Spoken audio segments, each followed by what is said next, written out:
Some people say, I want to go play baseball. Right? Yeah. There's a lot of stuff you got to ask yourself. You got to recommit to this game. Just like you sign a new contract, every time you get better as a player, I truly feel that you got to recommit and sign that contract with yourself. Every 1 point loss. That's it. The Lakers fall to the Orlando Magic 110-109, and somehow, LeBron James calls for the ball, misses a free throw, bricks the game-tying attempt, and still manages to cast Luka Doncic as the bad guy. Incredible. Fanboys are in full panic mode, but the numbers are about to spill the truth. Who's really at fault here? Be honest in the comments. Let's break it down, and trust me, LeBron stans won't like what they see. 10, 12 years in, I got 4 MVPs and 4 championships. Like, but do I still want to do this? You know what I'm saying? You know how hard it is. Some people say, I want to go play baseball. Right? Yeah. And then I want to come back. Well, some people say, I'm going to go 22 straight. And, you know what I'm saying? So it's a contract I feel like you got to have with yourself, too, in order for you to be a, you know, great ball player or to have a long career. That's the goal, to be in the league for 20 years. I tell you, that's the goal. However you want to get there, but you gotta. The Lakers fell to the Orlando Magic 110-109, a team playing shorthanded. A team forced to rely heavily on Jonathan Isaac and Wendell Carter. A team that, at halftime, was getting absolutely shredded defensively, and was still only down 3 points. The Magic were plus 240 at the half. Let that number sink in. Plus 240. And yet, somehow, the Lakers still managed to lose in the final seconds. But instead of owning it, LeBron James did what LeBron James does when things go wrong. He pointed the finger elsewhere. This time, the target was Luka Doncic. Let's be crystal clear about what actually happened, because the facts are simple and don't need interpretation. With 5 seconds left in a 1-point game, Luka had the ball. LeBron called for it. LeBron got it. LeBron missed the shot. That's it. That's the timeline. Video exists. There's no alternate reading. Yet after the game, LeBron had this to say about Luka giving him the ball. So hard when you're supposedly a student of the game. Michael Jeffrey Jordan won 3 championships in a row. He three-peated, jackasses. And his father got killed, murdered that summer. I think July, August or something like that. And then MJ retired in October and dedicated himself to baseball, which is a sport that his father wanted him to play. So that's why he played baseball. And he tried to commit himself and dedicate himself because he was in a mourning phase, you know, smart-ass idiot, because he lost his father that year. After he played baseball, was gone from the game for about a year or two, he came back and three-peated. So when you talk about dedication and greatness, at least know what the talking about while y'all chuckling and laughing and grabbing your ear, trying to trick this younger generation because y'all pieces of shit. LeBron explained that he was off balance when he got the pass. He said he thought Luka had a good look before making it. From his perspective, Luka kind of lost his balance and his rhythm before passing the ball. From OKC, like a bat out of hell. Not only did he run from the grind and the commitment of trying to win for an organization that didn't really win nothing at all, you ran to the team that whooped your ass. That's like Jordan running to the Pistons, man. That's like Michael Jordan running to the Pistons or the Celtics. You ran to the dudes that put their goon down on you. Then you ran to Brooklyn. When things got hard in Brooklyn, what did you do? You ran again. But you're talking about committing to the grind? What are you even talking about? Michael Jordan was averaging 30 10 times in his career, played all 82 games 9 times. 9 times an all-NBA first-team defensive player, a defensive player of the year, okay, a 6-time champion, a 6-time NBA Finals MVP, a 5-time MVP of the league, and in your 22nd or 23rd year, you still chasing. Now, I don't know about the rest of y'all, but I think it's obvious who the GOAT is.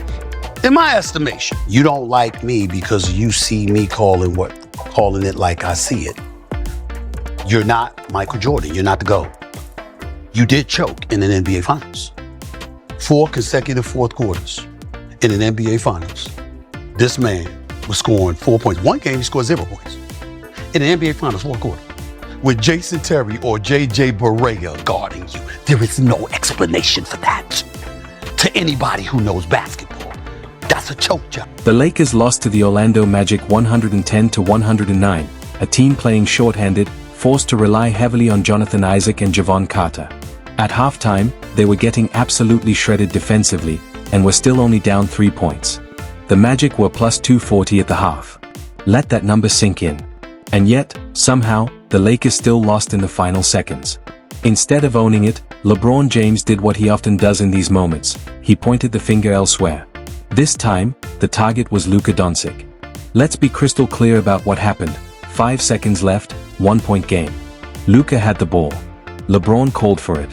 LeBron got it. LeBron missed. That's the timeline. Video exists. No interpretation needed. Yet after the game, LeBron had this to say: he was off balance when he caught the pass. He claimed Luka lost rhythm before giving it to him. Except the footage tells a completely different story. LeBron was calm, collected, poised, he wanted that shot. And then he missed. And then, classic LeBron, he questioned Luka's decision, in front of a microphone. The mental gymnastics required to blame Luka here are incredible. Not impressive in a good way, but impressive nonetheless. What makes it even harder to swallow? These are the same fans who always defend LeBron when he passes up a clutch shot, praising his selflessness, his trust in teammates, his basketball IQ. Now, suddenly, passing the ball makes Luka the problem? That is peak double standard. So let's be clear, when LeBron passes, it's the right play. When Luka passes to LeBron, who specifically called for it, it's suddenly Luka's fault. And while we're on clutch moments, let's talk free throws. Before that game-tying shot, LeBron went 1-for-2 at the line in a pivotal moment. That missed free throw could have sent the game to overtime. Not Luka's pass. Not Luka's decision. A man who has been in the league long enough to have a documentary made about him while still in high school had 2 opportunities to be the hero, he made one and missed the other. And yet Luka gets blamed. Now, the numbers are where this story becomes impossible to argue away. Brian Windhorst, hardly an anti-LeBron voice, laid it out clearly. When Luka Doncic and Austin Reeves play without LeBron, the Lakers are an excellent team. When all three are on the court together, the Lakers' offense is one of the worst in the league. The difference? 20 points per 100 possessions. That's not a rounding error. Not noise. That's massive, undeniable. Without LeBron alongside Luka and Reeves, the Lakers are plus 18. The numbers don't care about legacy, championships, or finals appearances. And even Windhorst, one of the most consistently LeBron-friendly analysts, can't argue with that. The data is clear. LeBron should come off the bench, not because he's bad, not because his career is over, but because that lineup works better without him. The game itself had plenty to unpack beyond the last possession. The Magic were struggling in the first half. Desmond Bane and Paolo Banchero weren't clicking. Wendell Carter was the only consistent scorer. Yet the Lakers' defense was strong, holding the Magic to 14% from 3 and 41% overall. DeAndre Ayton arguably had his best half in a Lakers uniform, punishing smaller defenders in the post. The formula was working, until the Lakers stopped feeding him in the second half. Then the Magic made adjustments. Banchero woke up in the third quarter, 17 points on 6 of 7 shooting. LeBron? 2 points in the third. Austin Reeves had to carry the team with 10 points. In the fourth, Desmond Bane went off, 12 points and 5 assists, doing whatever he wanted against the Lakers' defense. Meanwhile, LeBron stood watching Jonathan Isaac get a wide-open dunk due to defensive breakdowns. The refs tried to help with a foul call, but even then, LeBron went 1-for-2 from the free throw line. Wendell Carter finished with 20 points and 11 rebounds. Banchero ended with 36, 10, 6. Bane had 22 points and 6 assists in the fourth alone. Short-handed Magic, on the road, still won by 1 point. And somehow, the narrative is that Luka Doncic, with 5 seconds left, made the wrong choice. Let's be clear, Luka saw LeBron calling for the ball. He gave it to him. The man missed. Then publicly questioned the pass. At no point did Luka force anything or make an irrational decision.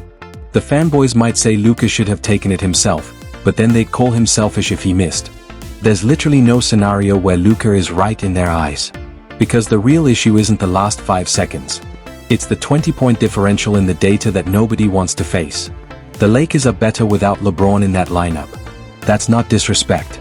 That's the numbers. Until the organization confronts that truth honestly, games like this one against the Magic will keep happening.